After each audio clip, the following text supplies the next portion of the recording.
but really with that number of people, things just didn't go as smoothly as they had planned. I feel like we tried to have as good of an attitude as possible. I mean, they did a really nice job with like printed materials, signage, setup of all this stuff. They really just weren't prepared for the amount of people they were gonna have. Everyone was like super excited for this, and I was like, there's that one song I've heard.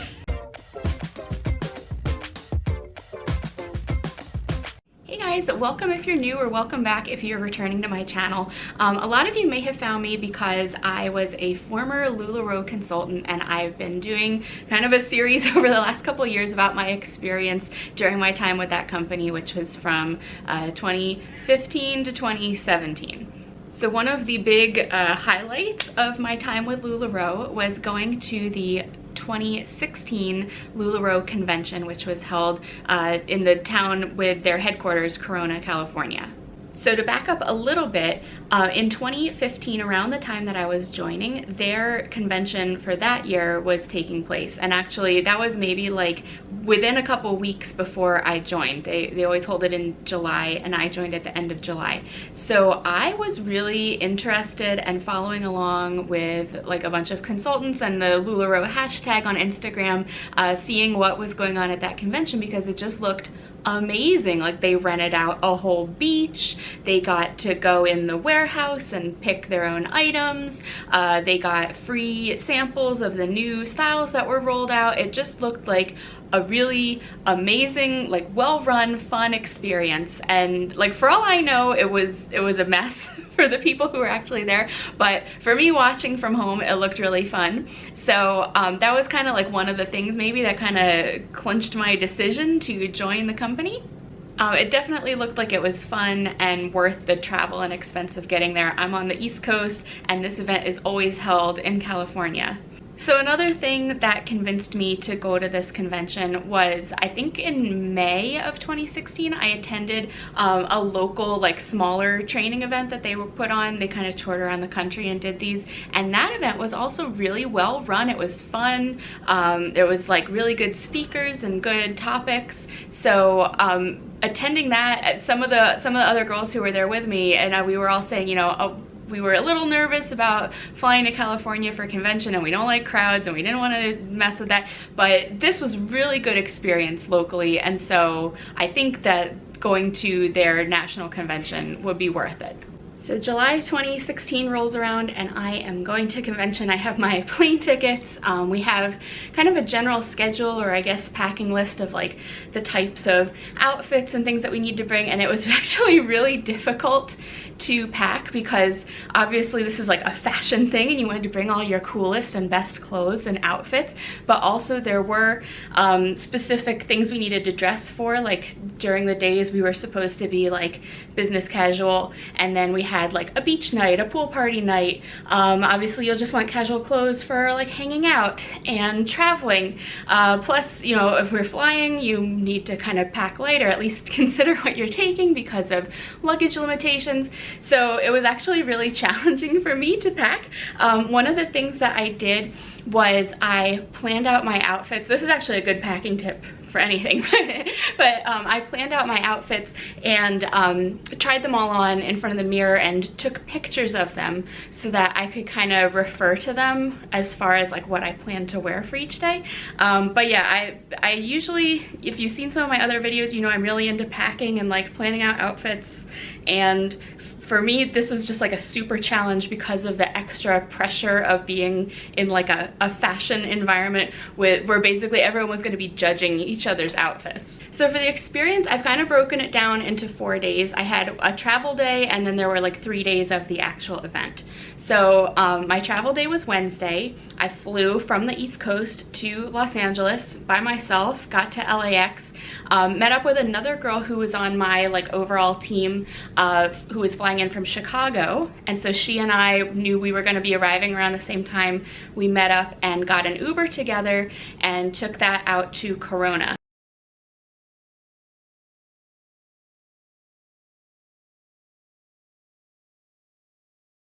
So if you're not familiar with like the Los Angeles area geography, which I was not at all, that at rush hour time probably is like a 2-hour drive away. There actually is a closer airport, but it was cool to, you know, fly into LAX. That was neat. So I was staying at like a relatively cheap hotel, walking distance to the convention center there in Corona, and I was rooming with another different girl from my team. She actually is from the East Coast with me, but I think she had flown out early because I think she was like visiting family in advance. And then there was a third girl from our team who also was at our hotel. The three of us kind of hung out together. And actually that third girl and I are still kind of friendly today. So hey, if you're watching this. So like I said, we had all kind of arrived there the day before. We went out for tacos. We went to a mall out there, and just, you know, it was like a fun night, and we were getting really pumped and excited for the events to start the next day. So official day one would be Thursday of that week, and we got up early and went over to the convention center to register, you know, get all checked in for the event. The line to register was already like out into a parking lot area. There was lines and lines of people, and we were there like pretty early, like first thing in the morning.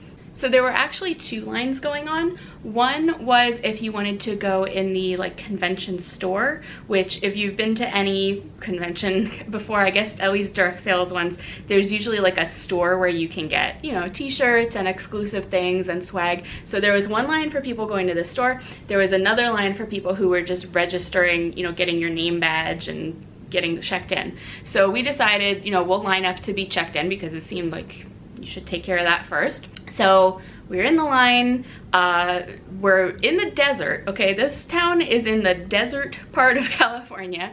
It's, you know, getting to be late morning. The sun is high in the sky. They actually had sunscreen dispensers, like you might see one of those hand sanitizer dispensers where you put your hand under and it squirts out some sanitizer. They had those, but for sunscreen, luckily, because I hadn't thought to bring sunscreen with me. I didn't think I'd be standing around outside in the midday sun in the desert for hours and hours, but there we were. So we were lined up, and I was getting a little anxious because I had registered for like an additional thing you could sign up to do was to go on a tour of the home office. So for this year, because it was a larger event than the previous year, more people were expected, they weren't making the home office tour like a standard part of the thing, but you could sign up for that additionally. So I had registered for that, and I had a certain time slot I needed to go, maybe like 1 or 2, that they were gonna bus us over there. So I'm like, it's getting late, I really need to get on this bus and do that. So we decided that we were gonna ditch the registration line,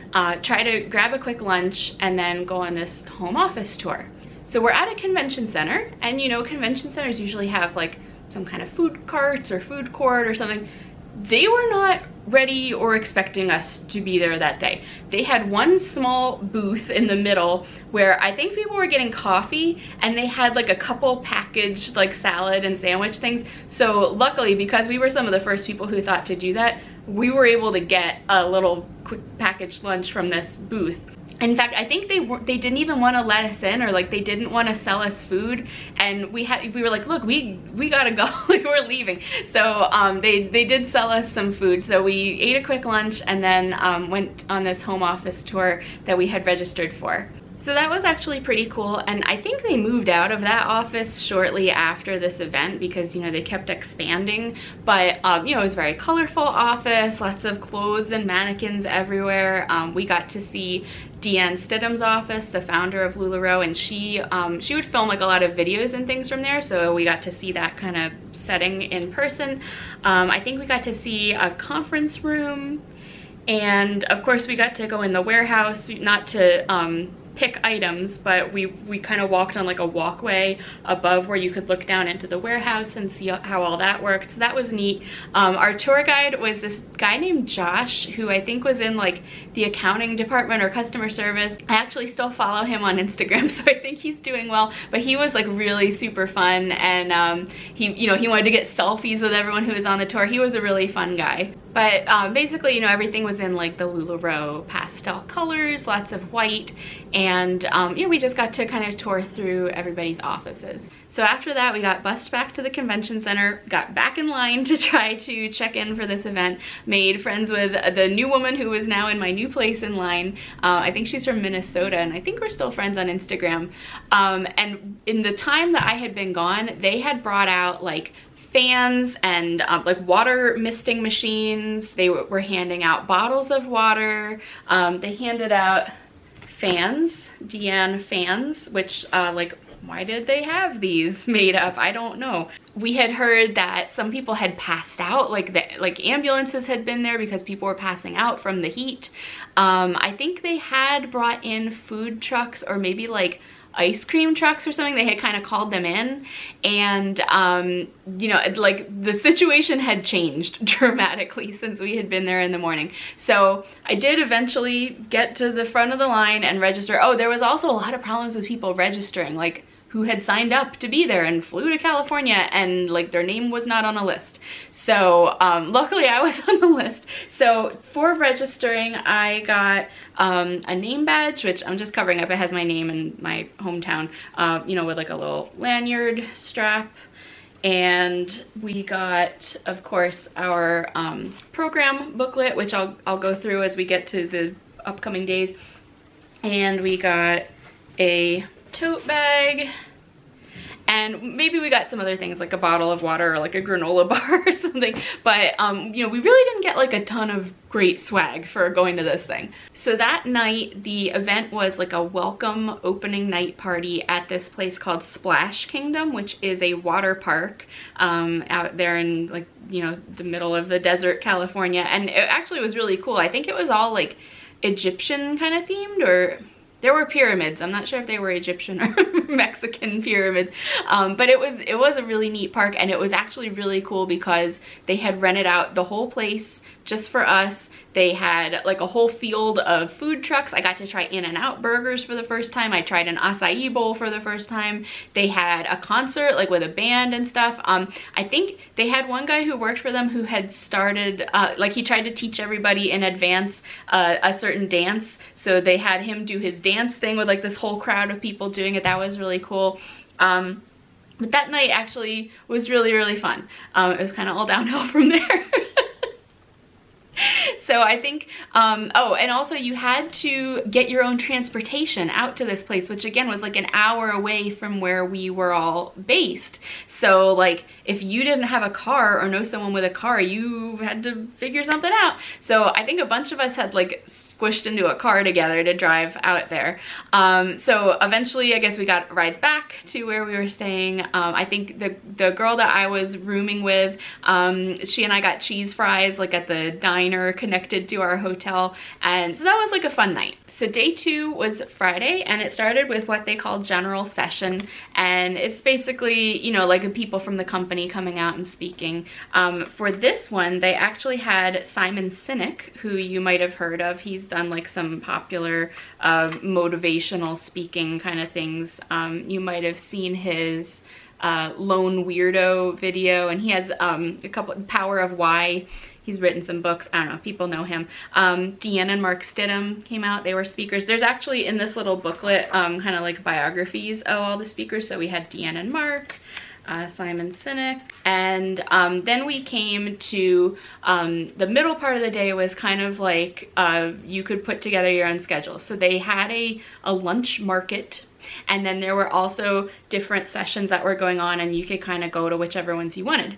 So those optional classes and things were so overcrowded. I remember being in one, I'm not sure if it was this day or the next day, but like there was like lines out the door. You had to wait to even get in. There was no seats. Those were kind of a mess. So I think actually on this first day, I used that free time to try to now get in line to go to the store. We had also heard that 2 women were arrested for getting in a fight either in the store, like fighting over an item, I think. So like that, there must be some real good stuff in there, right?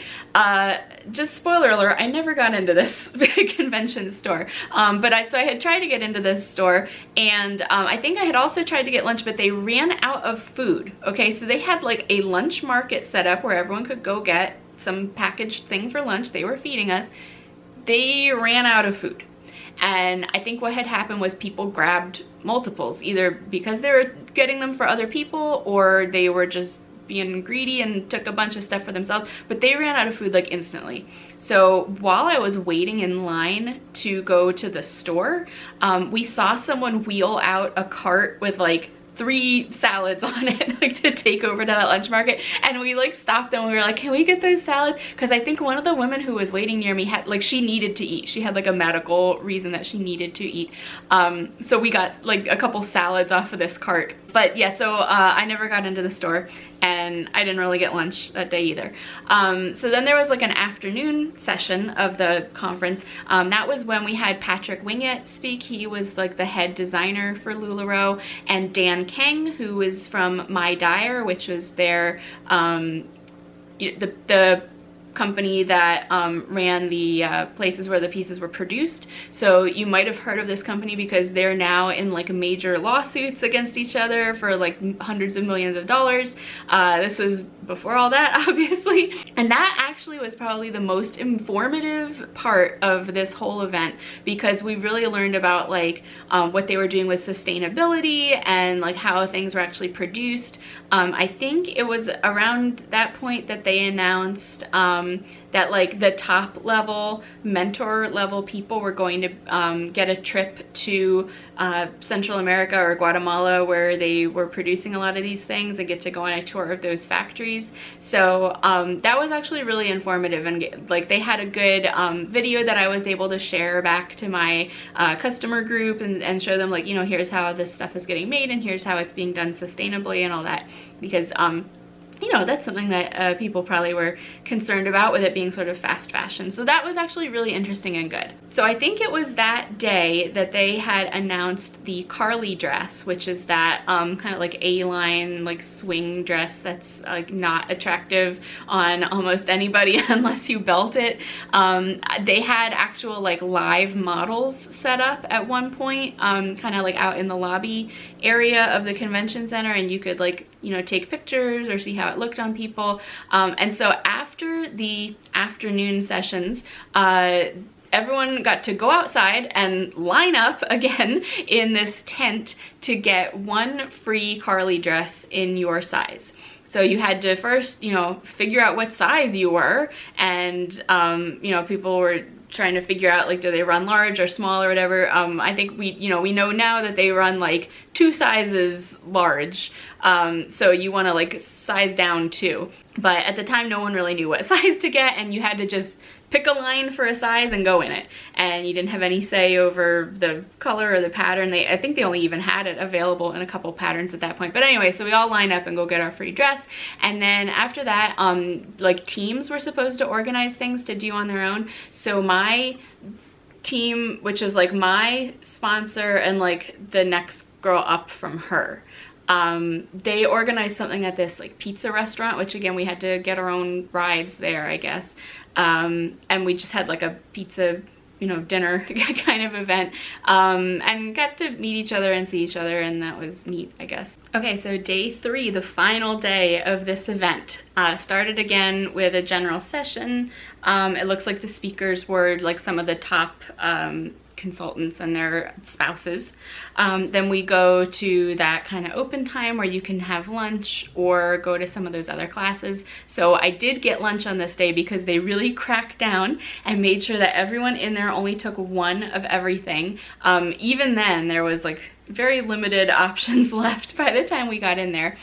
Then they had an afternoon speaker session. Les Brown spoke at that session. He's a motivational speaker. I think he actually just passed away a couple years ago. But he, you know, he was good. And then, so the tricky thing was that, you know, we were told that we had to dress like business casual for these conference events, but then you had to go directly from this to a beach party wearing beach appropriate clothes. So I know like my roommate and I ran over to our hotel and dropped off our stuff and changed and ran back. But probably a lot of people just changed there. And then we went straight from the conference to a bus that was taking us to the beach. So they were busing us for this one, and everyone at their seat had gotten a little card that said which bus section you were going in. So there was a Lu, a La, and a Roe. Obviously I was in the Lu group, and they had actually made up like a little map that showed where each bus was loading up. I mean, they did a really nice job with like printed materials, signage, setup of all this stuff. They really just weren't prepared for the amount of people they were gonna have. But so we had a bus that was scheduled to take us to the closing night beach party. So we were in line for that bus for a long time. And by the time we finally got on a bus, then the bus drove us again, you know, a couple hours from the desert to the coast of California. And then when we arrived at the beach, for some reason, I remember we had to like sit on the buses for a long time. We couldn't actually just get off. So by the time we got off this bus, it was like getting to be dusk. They had, you know, they'd had food out. The food was, again, pretty much all gone. I remember they had stations for making s'mores. So I did make one s'more over a campfire. And, you know, we tried to meet up with people, but it was hard because it was pitch black on a beach. They had a big concert set up, and they had a surprise performer who that year was Andy Grammer, which I don't really know him, but there's like 2 songs that he sings, I guess, which are fairly popular. I had heard before. So everyone was like super excited for this, and I was like, there's that one song I've heard. So, you know, we were in the crowd for this Andy Grammer song. And then, you know, people started wanting to leave because it was getting cold, it was dark. Unless you're a giant Andy Grammer fan, you probably didn't care to stay for the rest of the thing. And the buses were not taking people back. So some people were calling Ubers. I remember there was like major surge pricing on Ubers right at that point. And finally they got the buses to agree to start taking people back who wanted to go. So like once they had a full busload of people, they would go. So I think my roommate and I were on one of the first buses out of there. Neither of us was like super jazzed about the events of that night. And we got back to the hotel, and like we both needed to leave early in the morning. So we were just mad that like we smelled like campfire now. I think we just crashed. And then finally, you know, we got up the next morning and had to go back to the airport. So at the time while we were there, I mean, I feel like we tried to have as good of an attitude as possible, you know, like, oh, stuff happens, okay, we'll just roll with it. Just being here is a cool experience. But everybody was very upset and frustrated with everything. They were not prepared for the number of people that were there, and I don't know if like they just weren't expecting it, like somehow they were caught off guard. I mean, people registered in advance, they knew how many people were coming. Again, you know, this was around the time that the company really was exploding in size, and so it was very different than the size of the event from the year before, which I had this little flyer about it, and you can see they're like in a hotel conference room rather than an entire convention center. So I don't know, they just didn't think to like scale it up appropriately. But like I said, you know, they did a lot of nice planning as far as like how things looked and, you know, how they expected them to run. But really with that number of people, things just didn't go as smoothly as they had planned. Now this was 2016. I left the company officially in the middle of 2017. But I know, you know, a lot of people who went to the 2017 conference and it was like the same or worse. There were pictures, maybe they were taken by drone, of like the beach party that year, where there were just lines of people down the length of the beach waiting to get to like these 2 little tables of food, which were already out of food. So, I mean, don't tell people you're gonna feed them if you only have enough food for a quarter of the people who are going to be at this thing. And I've been at other conferences and events where they don't feed us, and like that's okay. Like, this was an expensive event and people had to travel very far distances to get there. And, you know, if you're promising like certain types of provisions, you should be able to accommodate that. So I actually just checked my financial tracking spreadsheet. It was $465 for my plane trip there and back, and then registration for this event was $349, so almost $350. And a lot of other conferences and conventions are like $100, maybe $200, like $199. So this was very expensive, and you like expect to get a lot for your money. You expect nice swag, good speakers, if they're gonna feed you, that they feed you, you know, top-notch events. And really none of these things worked out for the majority of people who attended. Only if you were in like that VIP mentor kind of category where you got like special treatment and early access to things, I think would it really be like a good fun event. So I know this was kind of all over the place. You know, I was referring to my calendar booklet here and photos that I had.